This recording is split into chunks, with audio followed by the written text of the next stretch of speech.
अगले दिन सुबह सुमेर को किसी काम से तहसील तक जाना था। उसने मालती से कहा, मैं बालेसर जा रहा हूँ, लौटने में रात हो जाएगी। मालती उसकी बात सुनकर बोली, शाम ही लौट आना, सुना है जंगल में हफ्ते भर से तेंदुआ घूम रहा है। अंधेरे में लौटने का खतरा मत उठाना। देर हुई भी तो भाई साहब के पास रुक लूंगा, वो बहुत दिन से बुला भी रहे हैं। सुमेर ने कुछ सोचकर खुश होते हुए कहा, भाई साहब ने नीरू के लिए रिश्ते की बात चला रखी एक जगह, वो बात भी कर लूंगा। अब ब्याह का मामला है, एक बार में बात बन जाए जरूरी नहीं, कई बार बोलना सुनना पड़ेगा, तब जाकर कोई बात बनेगी। नीरू के ब्याह की बात सुनकर मालती अचानक फिर परेशान हो गई, लेकिन ऊपर से कुछ जाहिर ना करते हुए उसने पति से कहा, ठीक है, बस अपना काम करके आराम से आना, मैं यहाँ सब देख लूंगी।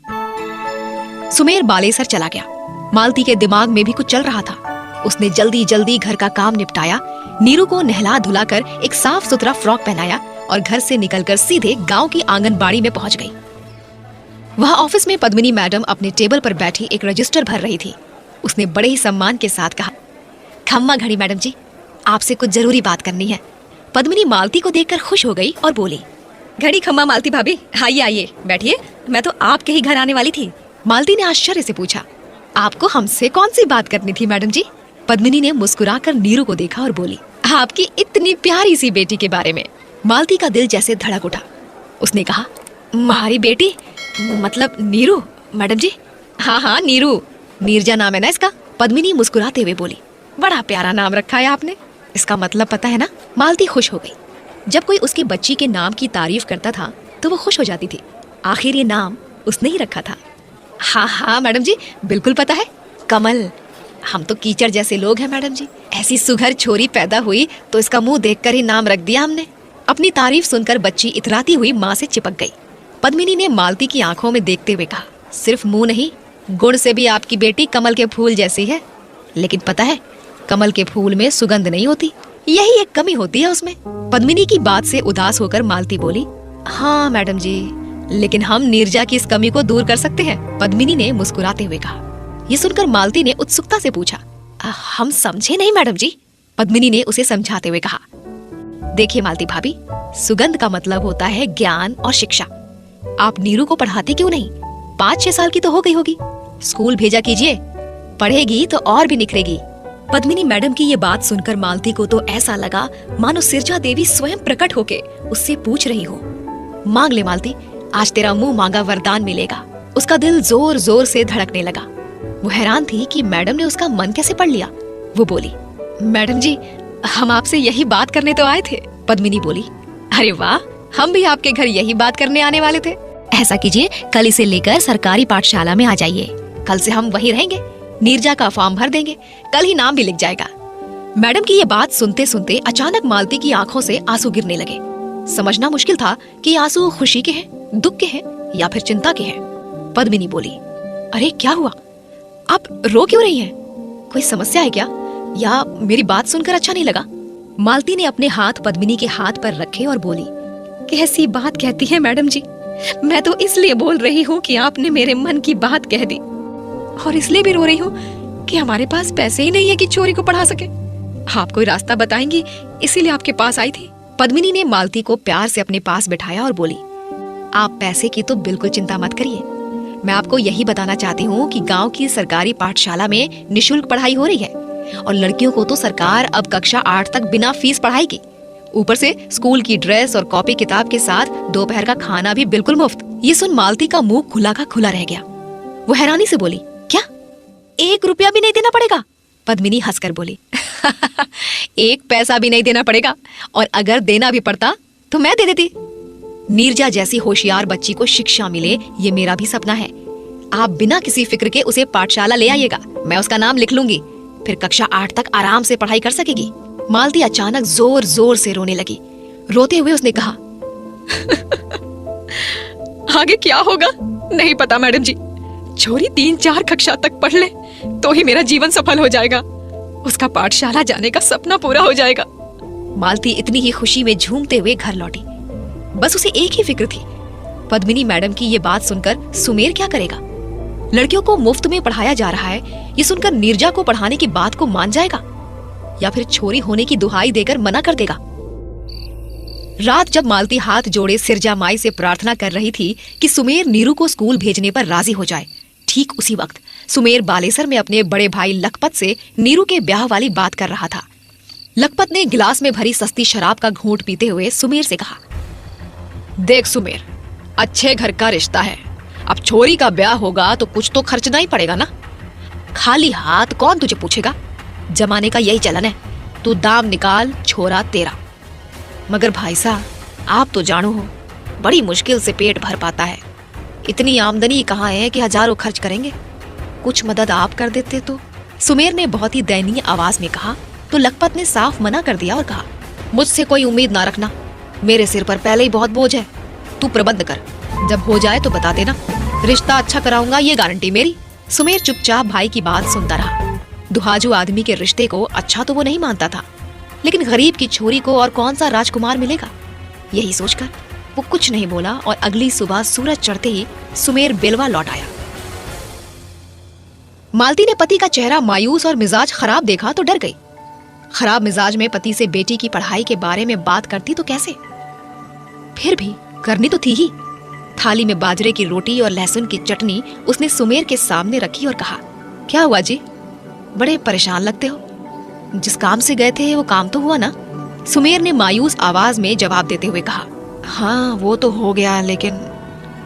सुमेर ने बीच में बात रोकी तो मालती ने घबरा कर पूछा, लेकिन क्या? सुमेर ने रोटी तोड़ते हुए बताया, भाई साहब, नीरू के लिए जिस रिश्ते की बात चला रहे थे वो नहीं बनी। छोरे का बाप ठेकेदार है, उसे शादी में 25,000 रुपया और जेवर चाहिए। अब हमारे पास तो पूंजी के नाम पर 5,000 भी नहीं है, गहने बनवाने में भी 20,000 से कम क्या लगेंगे।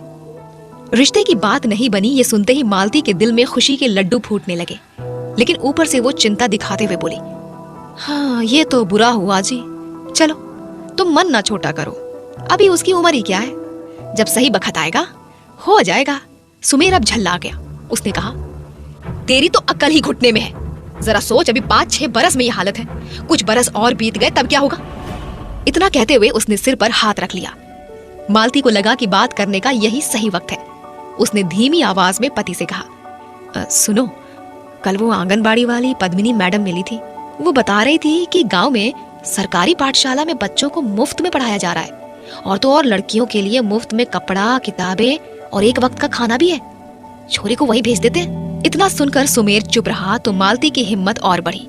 वो आगे बोली, छोरी बड़ी हो रही है, इधर उधर बाहर घूमती है, खेलती रहती है, तो मैं क्या सोच रही थी कि पाठशाला में जाने से अच्छा रहेगा, जब तक ब्याह नहीं होता कुछ पढ़ ही लेगी तो क्या बुरा हो जाएगा, छोरी का मन रह जाएगा, सासरे जाकर फिर तो वही करना है जैसा वो लोग कहेंगे। इतना कहने के बाद मालती ने बड़ी आस के साथ सुमेर को देखा। अगर उसने नहीं कह दिया तो मालती की आखिरी उम्मीद भी खत्म हो जाएगी, लेकिन आज जाने कैसे चमत्कार हो गया। पता नहीं बालेसर में रिश्ते की बात न बन पाने का असर था या मुफ्त की पढ़ाई की खबर का असर। सुमेर ने इस बार कोई गुस्सा नहीं जाहिर किया, चुपचाप रोटी का निवाला तोड़ा और खाते खाते बोला, ठीक है भेज दो, जब कोई खर्चा नहीं हो रहा है तो ये शौक भी पूरा कर ले, लेकिन याद रखना जैसे ही कोई रिश्ता मिला ब्याह कर देंगे, और हाँ मुझे कोई तमाशा भी नहीं चाहिए, ये जिम्मा तुम्हारा है। मालती को आगे कुछ सुनना ही नहीं था। उसकी प्रार्थना सिरजा माई ने स्वीकार कर ली थी। स्कूल की जिन दीवारों को मालती ने सिर्फ बाहर से देखा था, अब उसकी बेटी उन दीवारों के अंदर जाने वाली थी। वो यही सोचकर खुशी के मारे रोने लगी। लेकिन नीरजा के लिए कैसी होने वाली थी वो नई दुनिया, आसान या कठिनाइयों से भरी हुई, ये जानने के लिए सुनिए अगला एपिसोड।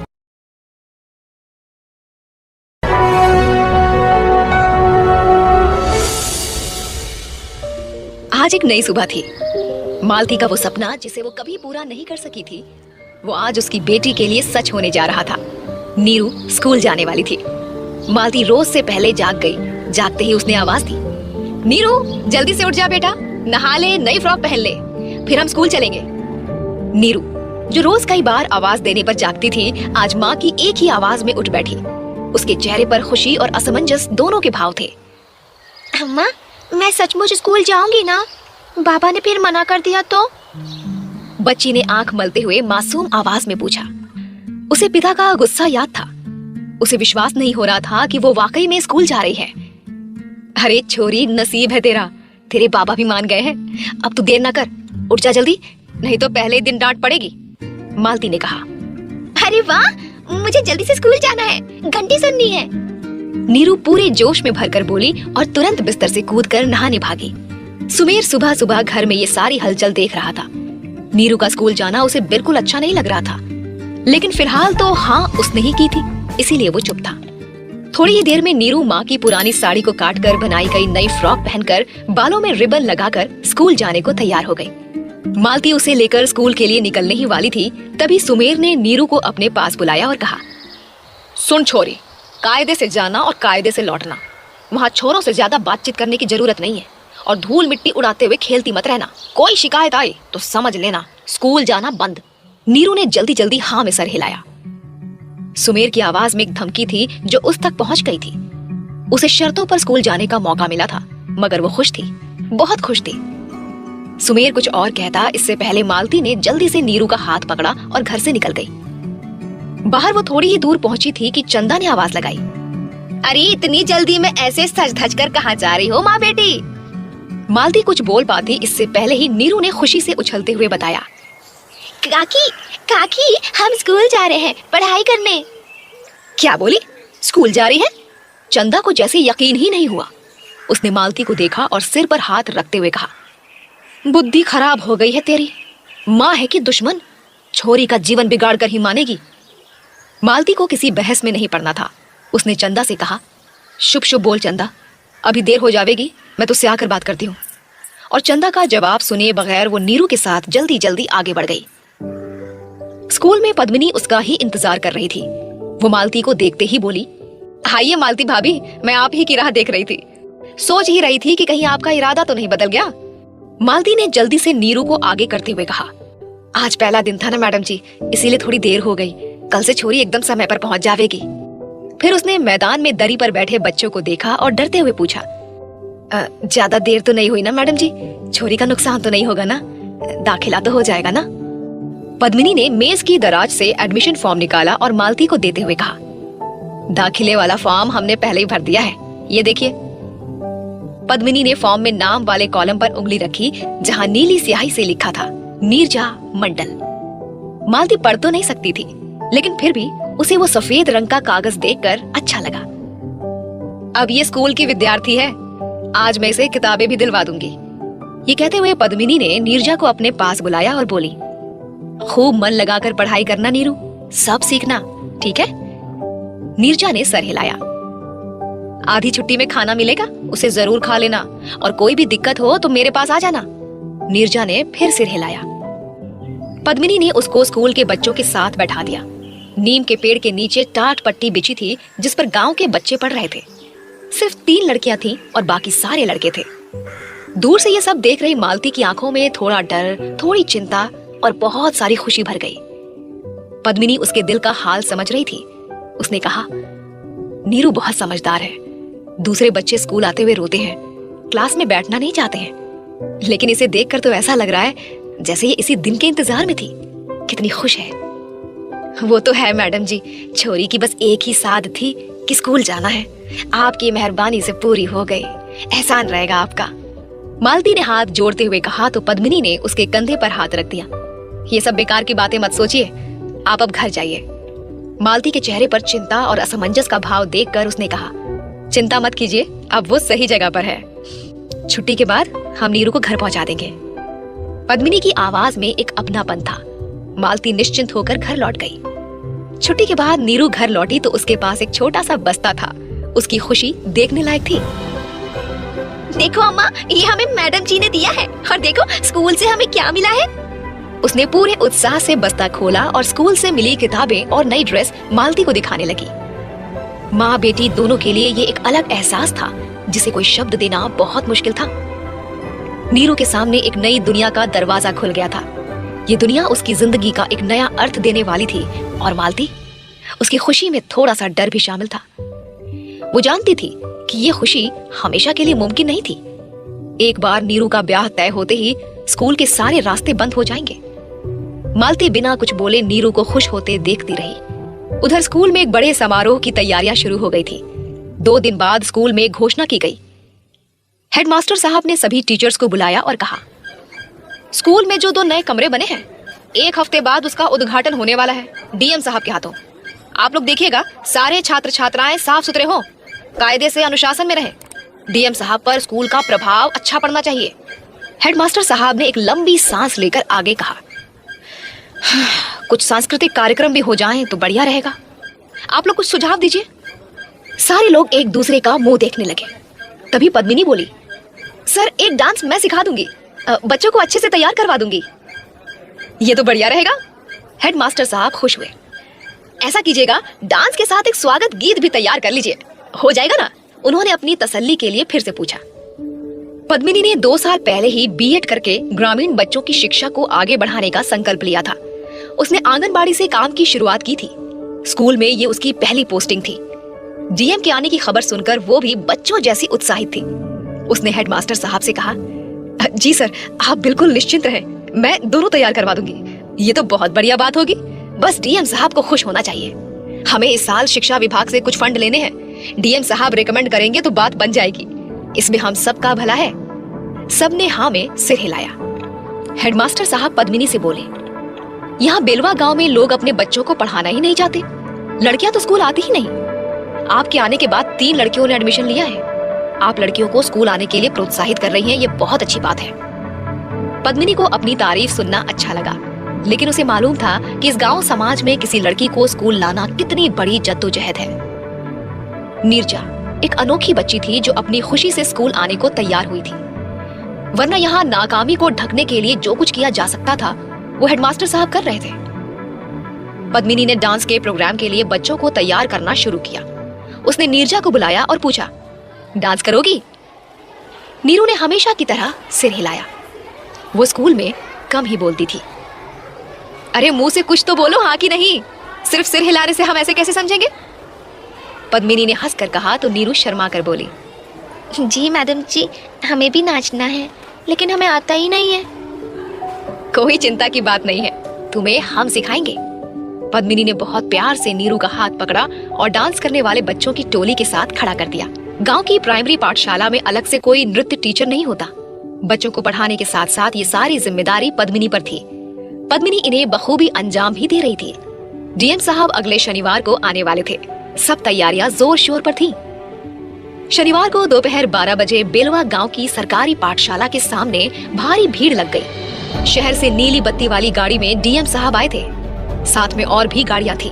कई अधिकारी आए थे। स्कूल को रंग बिरंगी पत्तियों और गेंदे की मालाओं से सजाया गया था। स्कूल में पढ़ने वाले सारे बच्चे साफ सुथरे कपड़े पहनकर बालों में तेल लगाकर आए थे। हेडमास्टर साहब वेलकम स्पीच के लिए खड़े हुए। उन्होंने गले को साफ करते हुए माइक से बोलना शुरू किया। आज इस गांव का सौभाग्य है कि जिलाधिकारी नरेश नंदन प्रसाद खुद यहाँ पधारे हैं। स्कूल के बच्चों के लिए सरकारी अनुदान राशि से 2 नए कमरे बनाए गए हैं, जिनमें अब कक्षाएं होंगी। बच्चों को पेड़ के नीचे नहीं बैठना होगा। हम सरकार के आभारी हैं कि उन्होंने हमारे बच्चों के लिए इतना सोचा। हेडमास्टर साहब के भाषण के बाद बच्चों ने स्वागत गीत और नृत्य प्रस्तुत किया। पद्मिनी ने सचमुच बच्चों को बहुत सुंदर डांस और गाना सिखाया था। डीएम साहब मंद मंद मुस्कुराते हुए ये सब देख रहे थे। सबसे आखिर में उनके बोलने की बारी थी। डीएम साहब ने माइक को हाथ में पकड़ा और बोलना शुरू किया। बेलवा जैसे छोटे सी गांव में शिक्षा के लिए जो प्रयास किए जा रहे हैं, उसके लिए आप सभी को बधाइयां। बच्चों को ये जरूर बताइए कि शिक्षा ही वो हथियार है जिससे जीवन में सारी लड़ाइयों को जीता जा सकता है। खासतौर पर लड़कियों का शिक्षित होना बहुत जरूरी है। मुझे खुशी है कि गांव की 3 बच्चियां स्कूल पढ़ने आ रही हैं, लेकिन मैं उम्मीद करूंगा कि आने वाले समय में इनकी संख्या और बढ़े। आप अपनी बेटियों को स्कूल पढ़ने भेजिए, उन्हें पढ़ने दीजिए। स्कूल का मैदान तालियों से गूंजने लगा। डीएम साहब के स्वागत के लिए भीड़ इकट्ठा थी, जिसमें पीछे बैठी मालती भी थी। अचानक उसने जो देखा उसकी सांस अटक गई। पद्मिनी मैडम नीरू का हाथ पकड़कर उसे स्टेज पर ले जा रही थी। मालती घबराई। छोरी ने अब क्या कर दिया? जरूर कोई गड़बड़ की है, तभी मैडम इसे बड़े साहब के पास ले जा रही हैं। पता नहीं क्या बेइज्जती होगी। अगर इसके बाबा को मालूम चला तब तो स्कूल की छुट्टी ही हो जाएगी। मालती अपने मन में ही बुदबुदाई जा रही थी। तभी उसने देखा कि स्टेज पर पहुंच चुकी नीरू के हाथ में पद्मिनी ने एक गुलदस्ता थमाया और डीएम साहब को देने का इशारा किया। मालती को तो जैसे देखे हुए पर यकीन ही नहीं हो रहा था। उधर डीएम साहब ने नीरू के हाथ से गुलदस्ता लिया और बहुत प्यार से पूछा, तुम्हारा नाम क्या है बेटा? नीरू। नीरू ने बहुत ही धीमी और झिझकी हुई आवाज में कहा, सर ये नीरजा मंडल है, अभी बस 1 हफ्ते पहले ही एडमिशन लिया है, बहुत होशियार बच्ची है सर। पद्मिनी ने जल्दी से डीएम साहब को उसके बारे में बताया। डीएम साहब ने नीरू के सिर पर हाथ रखते हुए कहा, इस बच्ची को देखकर मुझे बहुत खुशी हो रही है। पढ़ाई लड़कियों का बराबर का अधिकार है, बहुत जरूरी है, साथ में उनका सपना देखना भी बहुत जरूरी है। फिर उन्होंने नीरू से पूछा, तुम्हारा सपना क्या है बेटा? नीरजा की आंखों में हैरत भर गई। ये बात उससे आज तक किसी ने नहीं पूछी थी। सवाल उसके लिए नया था, जवाब वो नहीं जानती थी। उसने पद्मिनी की तरफ देखा। डीएम साहब बच्ची की उलझन समझ गए। उन्होंने इस बार पूछा, तुमने अपने लिए क्या सपना देखा है? नीरू ने कुछ पल सोचा, फिर कोशिश करते हुए जवाब दिया, रात में सोती हूँ तो सपने में झूला देखती हूँ। एक बार शेर भी देखा था। उस दिन जब बाबा ने खूब डांटा था तो मैंने सपने में भूत भी देखा था, फिर अम्मा से चिपक कर सो गई थी। नीरू याद कर करके अपने सपने सुनाने लगी और मैदान ठहाकों से गूंजने लगा। स्टेज पर बैठे लोग भी हंसने लगे। सब समझ गए थे कि ऐसा गंभीर सवाल बच्ची की समझ में नहीं आया, मगर उसका जवाब मजेदार था। डीएम साहब भी दिल खोलकर मुस्कुराने लगे। नीरू सबकी हंसी सुनकर चुप हो गई, समझ गई कि कुछ तो गड़बड़ हो गई है। फिर डीएम साहब ने बहुत प्यार से उसके सिर पर हाथ फेरते हुए कहा, अच्छा तो तुम सपने में भूत भी देखती हो? जब बाबा डांटते हैं तब। नीरू बोली, वेरी गुड, लेकिन अब ये बताओ तुम बड़े होकर करना क्या चाहती हो? डीएम साहब ने बच्ची के लिए सवाल आसान करते हुए कहा। अब नीरू खुश हो गई। ये तो बहुत ही आसान सवाल था। उसने तो आज अभी बस थोड़ी देर पहले ही ये तय किया था कि उसे बड़े होकर क्या करना है। आज उसने जो देखा था उसे बहुत अच्छा लगा था। बड़ी सी गाड़ी से डीएम साहब का आना, उनका स्वागत, उनके कपड़े, उनके सिपाही, उनका रौब, उनका बोलना और उनकी नीली बत्ती वाली गाड़ी।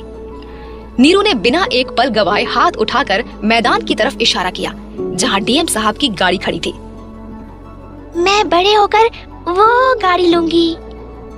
डीएम साहब के साथ ही सारे लोग एक पल के लिए चौंक गए। क्या बोल दिया छोरी ने? डीएम साहब भी जरा चौंके, फिर मुस्कुराकर बोले, क्या करोगी उस गाड़ी का? मैं उसमें बैठूंगी। नीरू ने चमकती आंखों से जवाब दिया। मगर वो तो मेरी गाड़ी है, डीएम साहब बोले। नीरजा ने पल भर सोचा और बोली, तो मैं अम्मा को बोलकर अपने लिए खरीदूंगी।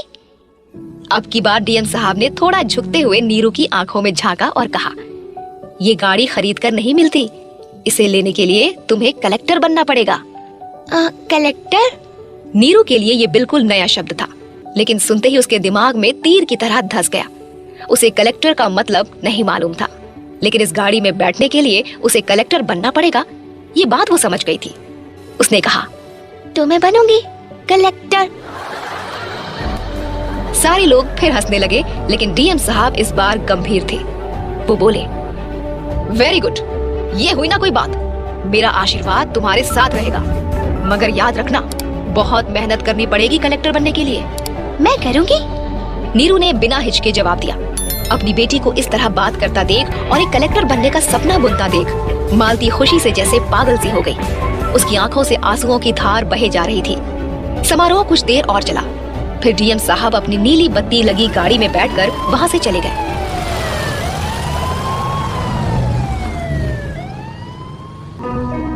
आज नीरू के मन की गीली मिट्टी में एक बीज पड़ गया था। नीरू के पास अब उसका एक सपना था, कलेक्टर बनने का सपना। वो सपना जो उसके लिए एक बहुत बड़ी लड़ाई शुरू करने वाला था। रात को जब मालती ने नीरू को सोने के लिए कहा तो उसने पूछा, अम्मा कलेक्टर कैसे बनते हैं? ये सवाल सुमेर ने सुना तो मालती को कोसते हुए बोला, मैं मना करता था, लेकिन तुझे तो धुन चढ़ी थी ना छोरी को पढ़ाने की, अब झेल से कलेक्टर बनना है। फिर उसने नीरू को डांटा, चुपचाप सो जा, नहीं तो 2 चांटे लगाऊंगा। मालती ने कहा, क्यों डांट रहे हो छोरी को? छोटी है अभी, इसीलिए ना समझी में कुछ भी कहती है। तुम फिक्र मत करो, कुछ दिन में भूल भाल जाएगी। नीरू चुपचाप दीवार की तरफ मुंह करके पड़ी रही। वो इस सपने को कभी नहीं भूलने वाली थी। वो जाग रही थी और उसका ये सपना अब उसे हमेशा जगाए रखने वाला था। लेकिन उस मुश्किल, बेहद मुश्किल सपने की डोर थामे नीरजा को अभी किन मुसीबतों से गुजरना था, क्या क्या सहना था, ये जानने के लिए सुनिए अगला एपिसोड।